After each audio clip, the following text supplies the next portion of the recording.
Well, in lieu of a better cold open this week, I'm just going to say something something NA import rules something something. Right, back to the region I actually know. Hello there everyone, this is week 5 of the Immaterial Gamers Fantasy League, which suddenly matches with week 5 of the LEC, so you know, that's how that goes. So no faffing around, we're just going to go straight to predictions for the week. Now, I do want to give you a bit of a heads up. You're going to see a couple of people with exactly the same predictions. And that'll be D, as you can now see on the screen, with predictions that are favouring the weaker teams in each of the matchups of the next 2 days. And that's by design. As you remember, in week 2, Terry had the same sort of situation. And as we move on to Darius and Duncan's predictions, you can see the same has happened with Darius as well. Now, Duncan seemed to favour the stronger teams in most of the matchups. So, a couple of odd predictions here and there, including a random Astralis first Herald for both their games. We then move to Martin and me, and as you can see, there's just, well, there's a lot of tactical predictions everywhere. I don't know why I'm still going for first tower predictions from Excel, as we've gone through the list and they've never achieved a first tower yet. However, gotta have the faith. And then we got Stefan's predictions, and he's just went for whoever the heck he damn well pleases. And as you can see, Terry's predictions are well, they're blank. I wouldn't worry too much about it. He's still well in the game, and I can give you advance warning, he has put in his predictions for week 6, so we got that at least. Anyway, I'm going to stop talking about predictions and we're going to start looking at results, so here's the week 5 rundown.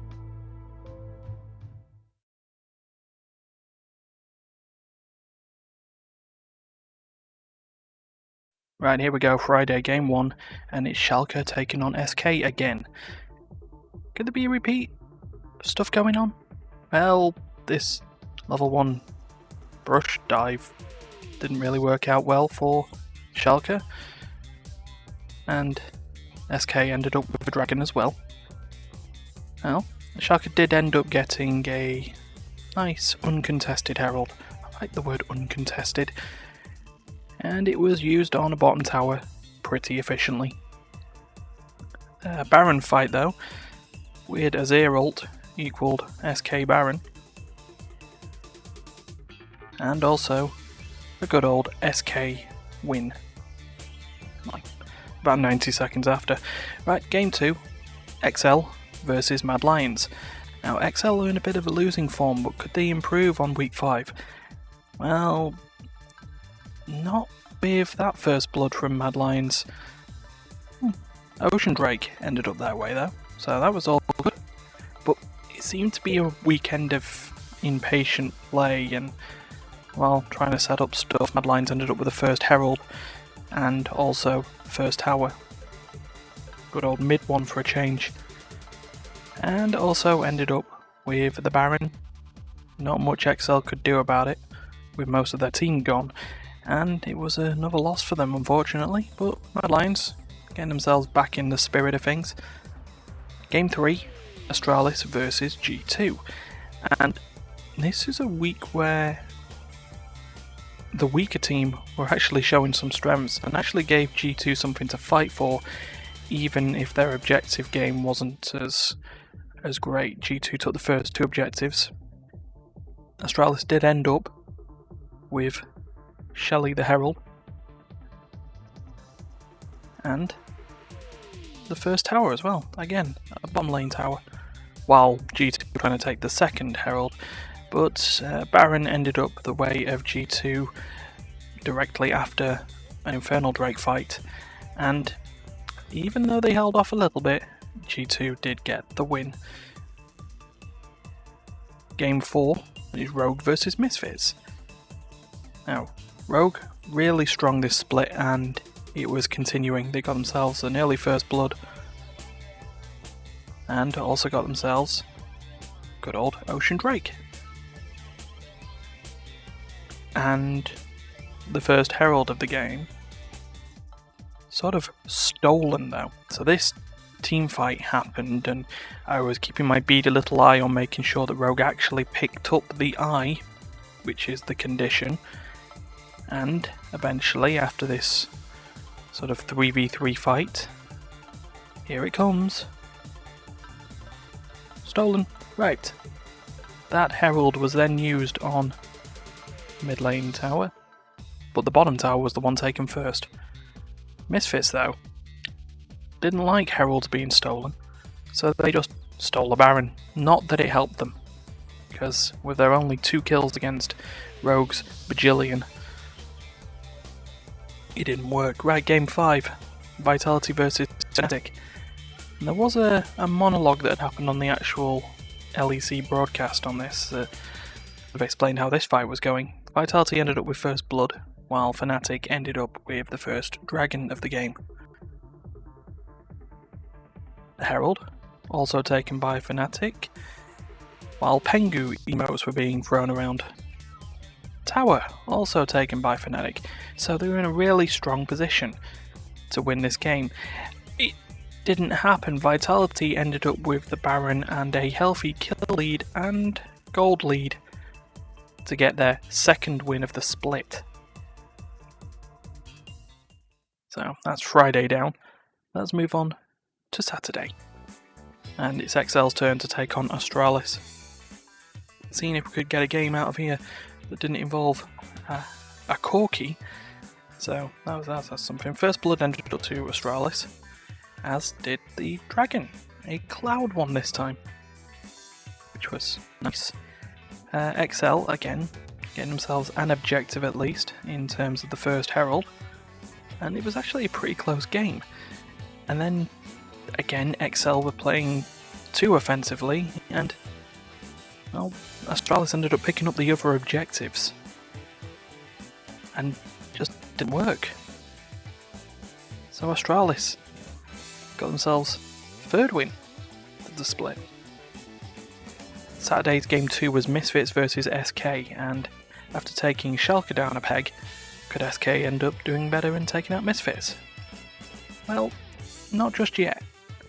First blood, first herald went the way of Misfits in this game, as did the tower, because herald got a herald. Dragon, though, late on into the game, taken by SK. Baron ended up the way of Misfits. But SK ended up recovering and getting the game won. Game 3 of the week. Of the day even. Rogue versus Vitality. And not much was happening here. Dragon taken by Rogue. No bloodshed just yet. Herald also taken without as much as blood spelt on the floor, but in the middle of a dragon pit, a kill. Then bottom tower taken first by Rogue. But again, Vitality ended up with 2 barons in the week. Because stolen. Didn't work this time though. Ace for the win for Rogue. Game 4, Mad Lions versus Fnatic. And could Fnatic actually just, shake off their shock loss the day before? Not just yet.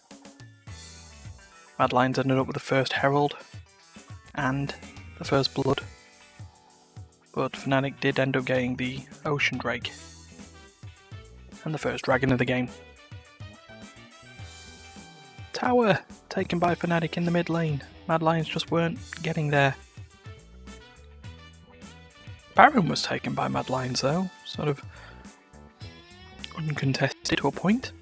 And in a bit of an anticlimax, Mad Lions won the game. Just a random team fight had happened earlier on. But anyway, Last game of the week, G2 versus Shelker. Could they do it again? Could they shock and beat G2 again? Well, they got first blood after, again, a dragon was obtained before anything else happened. Herald taken by G2, while just sitting there watching a scuttle crab for a bit.